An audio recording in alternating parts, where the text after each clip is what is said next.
Hi guys, me again.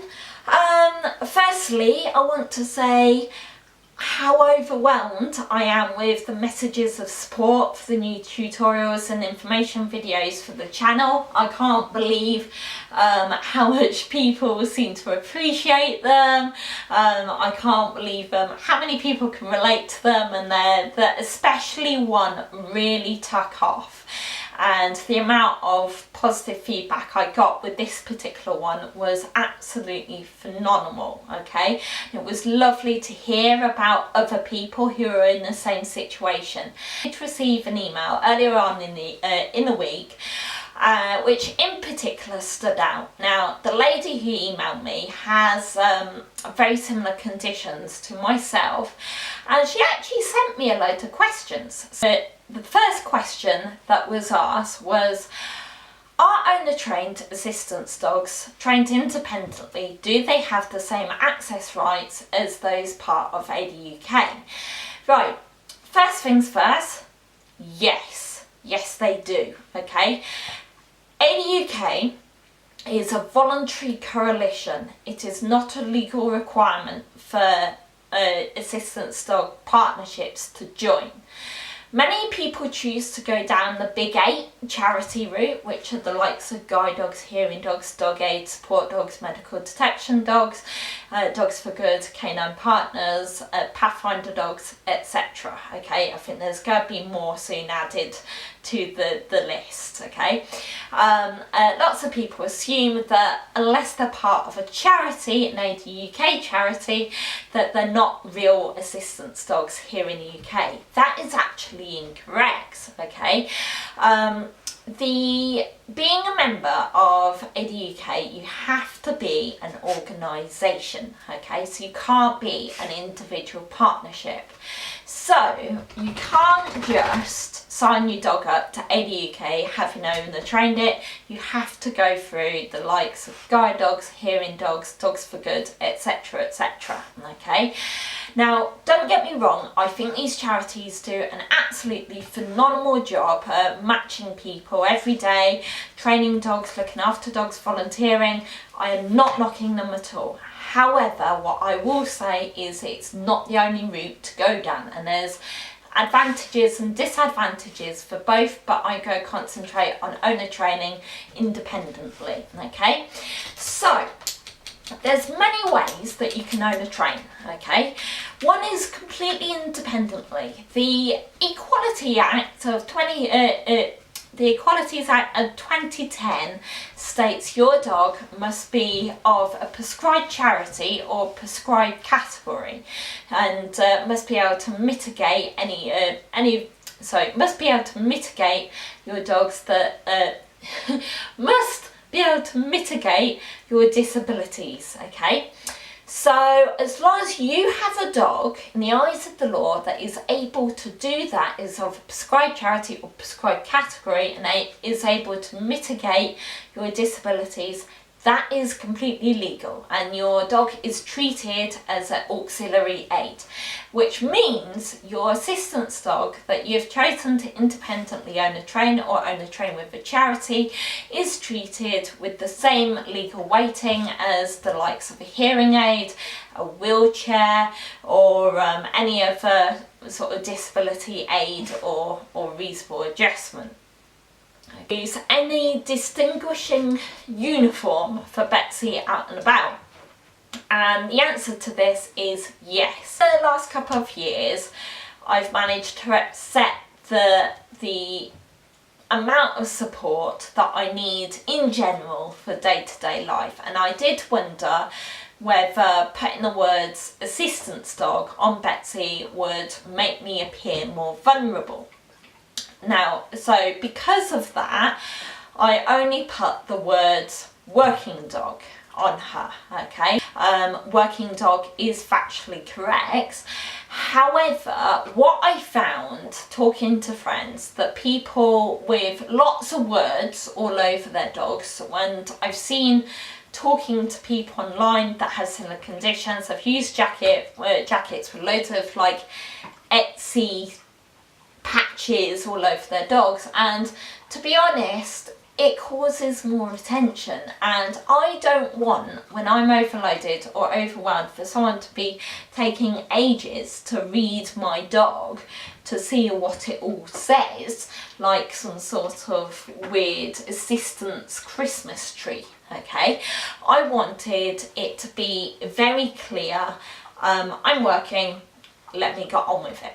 Okay, so recently I've decided to actually get a custom made vest for her, and especially when we go to unfamiliar places, because she does have a vest that says working dog, and she does have a lead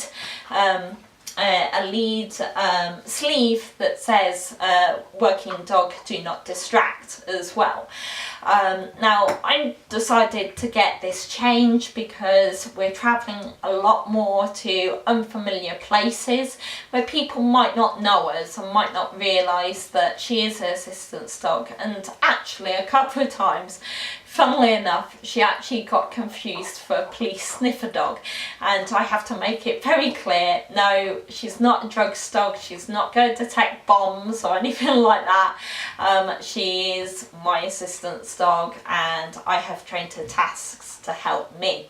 So it's been, again, being completely honest, it was just a little bit of a mental block, and I didn't also want to outwardly advertise the facts that she was an assistance dog to the world. I don't know why.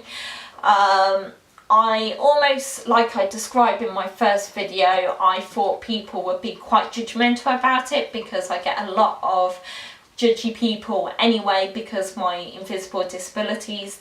People assume that there's nothing wrong with me because, you know, I look relatively normal.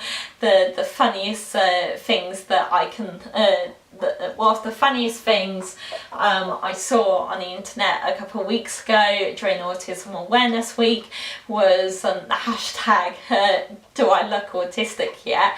And that sort of just sums it up for me, because I've been accused of being drunk in Tesco's or being high on drugs in you know, and actually I'm having to say actually awkward rail card, yay. But yeah, it's actually had the opposite effect, and people, like I said in the first video, are incredibly a lot more understanding. But it would be, I think now is the time, considering last year I got stranded a couple of times, I wasn't able to speak. Luckily, Betsy was able to alert to people that I needed assistance, but I want to make it a little bit more clearer to people what my difficulties are, and also what Betsy does as well, because the more people that wonder, the more access issues she's probably likely to get in an unfamiliar place. But if it's there in front of them and it says assistance dog, do not distract, do not separate, blah blah blah blah, and I might, you know, it's obvious. Okay, so I would highly recommend it, although to be honest, it took a little bit of a mental block for me to sort of overcome before I did that. So that's going to arrive soon, and I'll probably do a video on that as well to and tell you where to get one from and how it fits and stuff like that. So that was a nice little a couple. So those were some questions that I got regarding the assistance dog video, and I hope you found my my answers informative and educational. I hope they help other people in the same situation as me.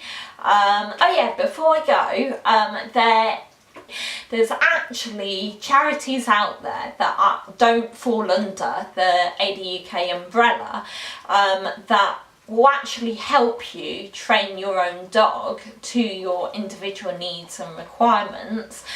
But as again, the waiting lists are starting to become quite hefty, but there is one charity in particular I would highly recommend people go to if they're their waiting lists shrink. I know they're very full at the moment, but there's a really awesome charity called Canine Generated Independence, and they have worked with so many different complex needs. I'm so impressed by them, and also their whole stance on ethics as well, not just of assistance dogs and what they should, their standards, but also how the dogs are treated and how the handler teams are treated. I think that, you know, what they do is amazing, and if you can support them, if you can support them financially, or you can share any of their posts to raise awareness, I would highly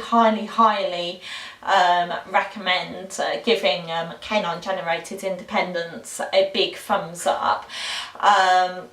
There's actually another one of my YouTube subscribers and also online Facebook friends is assistance dog Boris, the girl's best friend. She's actually with CGI, and also one of my best mates as well in the dog world, called Laura Bicknell with Jade as well. She's also training with CGI as well, and but again, they're absolutely amazing charity with what they do, so if you can support them, do support them. They're doing a great job and they deserve a salute.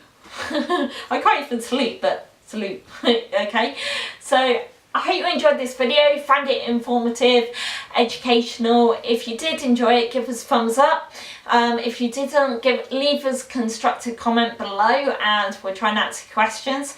If you did enjoy it, leave us a comment anyway, because we're nosy, we like to chat. And yeah, subscribe and share and tell everyone about it, okay? Have a wonderful evening. Bye!